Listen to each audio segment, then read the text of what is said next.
normally we would go to Vegas 3 times a year. Which I don't enjoy as much as you do. And I do it with you all the time. But we would get dressed up. We would have drinks together. We would party together. We would go to dinners. You want me to watch you gamble and pretend like I enjoy it? That's not fair.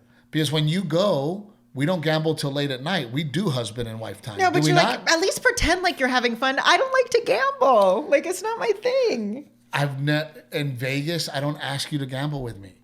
We go to dinner. We have drinks, we hang out, and I don't touch a table until later in the night. Is that true or false? And then I leave you, and instead of stumbling back to my room, holding my husband's hand, I stumble back to my room by myself while you stay out and gamble. Yes. Yeah, that's what happens. And then we pass out at different times, and then we wake up at different times. We don't wake up at different times. And instead of eating breakfast with my wife's at the Miracle Mile shops shopping.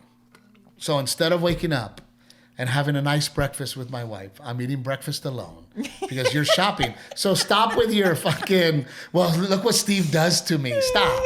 My point is that when we were doing Vegas before, there were times that me and you were alone together as a couple. Yeah. We had adult fun. Yes. Going to nice dinners, having drinks together. And I missed that last year. We didn't get that.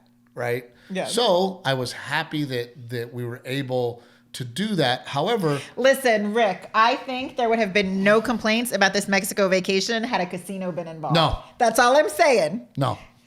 I'm fascinated by how he can turn it against you. He stays up late, gambling, and then he's like, but you're gone in the morning shopping because he's sleeping in. No.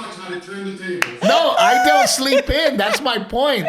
I will wake up with her in the morning. I'm just saying that Renee on the podcast. Don't you have a whole joke about eating a gummy bear and being passed out? Renee on the podcast likes to try to make me look bad. And I'm like, wait a minute. Stop trying to make me look bad. I make him look bad? Bro, for my wife to be like, I have to stumble back to my room alone while my husband gambles with hookers. Like, oh my God, dude. No. And by the way, 9 times out of 10. You spent all your money on gambling. You can't afford the hookers. You'd be surprised in Vegas what they...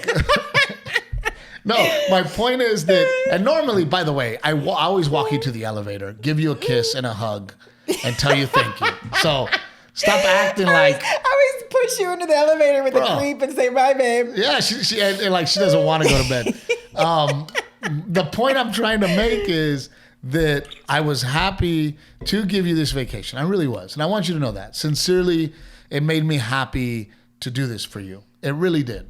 Even though I enjoyed it, regardless of your anxiety or how you felt about it, I knew that the chances of me going on another vacation like this is probably another 5 years. So I just enjoyed the heck out of it. I'm glad you did. And that was my goal. However, what I'm trying to get to in this conversation is that I cannot change the fact that it truly gave me anxiety.